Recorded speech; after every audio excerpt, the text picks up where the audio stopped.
সিলেটের দ্বিতীয় দিন।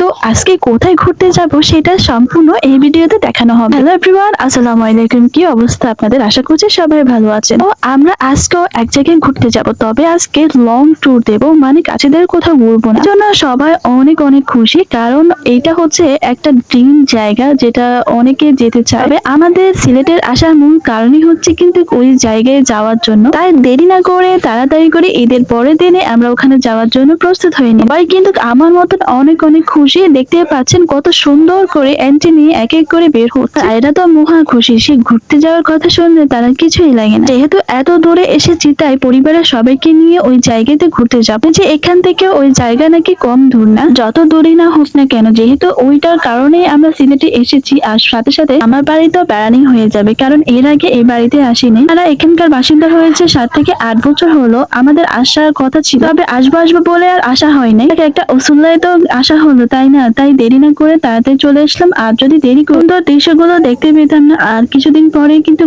বর্ষার সময় কিন্তু কোথাও গেলেও বিরক্তিকর লাগে। তবে শুনেছি যে বর্ষার সময় নাকি তাদের এই সবকিছু শুকনা থাকে, বৃষ্টি হয় সার, কিন্তু এখানে পানি জমে থাকে না অথবা পানি দেখা যাচ্ছে। আসলে এটা অনেক ভালো। তো সবাই একসাথে রেডি হয়ে আমরা একটা সিএনজিতে উঠলাম। সিএনজিতে উঠে সবাই মিলে একসাথে বাস স্টেশনে এসেছি। বাস স্টেশনে এসে একটু বাড়তি টাকা দিয়ে আমরা কিন্তু প্রথম সিট গুলোর মধ্যে বসে পড়লাম। আমরা কিন্তু সকাল সকালে রওনা দিলাম। আর সাথে দেখলাম যে তাদের গ্রাম বাজার গুলো দেখতে কেমন। গ্রাম বাজার গুলো দেখতে কিন্তু অনেক ভালো লাগছিল। যেহেতু সকালবেলা রওনা দিলাম, তাই সবারই কিন্তু অনেক ঘুম আসছিল। সকালে অনেক তাড়াতাড়ি উঠার কারণে সবাই বাসে উঠার পর পরে ঘুমিয়ে পড়লো। বাসের মধ্যে কিন্তু অনেকটা লং জার্নি দেওয়া হচ্ছে, যার কারণে সবারই ঘুম পাচ্ছিল। দেখতে পাচ্ছেন ঘুমের কারণে তাদের কি অবস্থা হচ্ছে। সবাই সবাই সিটের মধ্যে গভীর ভাবে ঘুমিয়ে আছে। যাওয়ার সময় কিন্তু আমাদের কাছে অনেক ভালো লাগতেছিল, কারণ তখন কিন্তু কুয়াশার পরিবেশটা ছিল। আর এদিকে আয়রা তার নানার কোলে ঘুমিয়ে পড়লো। বাস থেকে নেমে আমরা সিলেটের মেন শহরে নেমেছি। ওখান থেকে একটা সিএনজি নিয়ে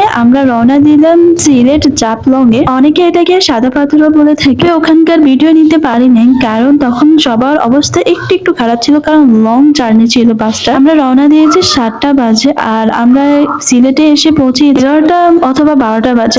ওখান থেকে আবার আরেকটা সিএনজি ভাড়া করে আমরা চলে এসেছি সিলেট বিখ্যাত জাফলং এ। ওই যে দেখা যাচ্ছে একটা পাহাড়, গড় বাড়ি, এগুলো কিন্তু ভারতের মধ্যে। তার মূল নাম হচ্ছে 0 পয়েন্ট জাফলং। ওই যে সুন্দর একটা নদী দেখা যাচ্ছে, এইটার নিচেই আমরা নামবো। এখনো কিন্তু আমরা উপরেই আছি। উপরে কিন্তু অনেক অনেক দোকান পাচ্ছি, কিছুর দামে কিন্তু সীমিত আকারে ছিল। তো ওখান থেকে আমরা বেশি কিছু না নিয়ে ভাবতেছি যে এখান থেকে না নিয়ে নিচে হয়তো আরো সুন্দর সুন্দর জিনিস দেখতে পারবো, ওখান থেকে নিয়ে। এখনো কিন্তু আমরা উপরেই আছি। এখানে কিন্তু মানুষের ভিড় প্রচুর, অনেক অনেক মানুষ কিন্তু এখানে এসেছে ঘুরতে, এবং কি বাহিরের দেশের লোকেরাও কিন্তু এখানে ভিজিট করতে আসে। অনেক অনেক সুন্দর একটা জায়গা। এখনো কিন্তু আমরা নামিনি, তার আগেই আমাদের কাছে অনেক বেশি ভালো লাগতেছিল। মনে হচ্ছে এত দূর জার্নি করে সার্থক হলো। আর যখন বর্ষার সিজন থাকে না, তখন এই পাথরগুলোর উপরও কিন্তু পানি থাকে, কিন্তু কে জায়গা দেখতে আরো বেশি সুন্দর লাগে। যাই হোক, আমরাও কিন্তু সৌন্দর্যতা কম উপভোগ করিনি, কিন্তু একেবারে অল্প ছিল। মানে বাংলাদেশের একদমই শেষ সীমানার মধ্যে একটু পানি ছিল। যদি কাছে থেকে ঝুলন্ত ব্রিজ দেখতে হয়, তাহলে কিন্তু নৌকা দিয়ে যেতে হবে, কারণ ওই দিকের গভীরতা কিন্তু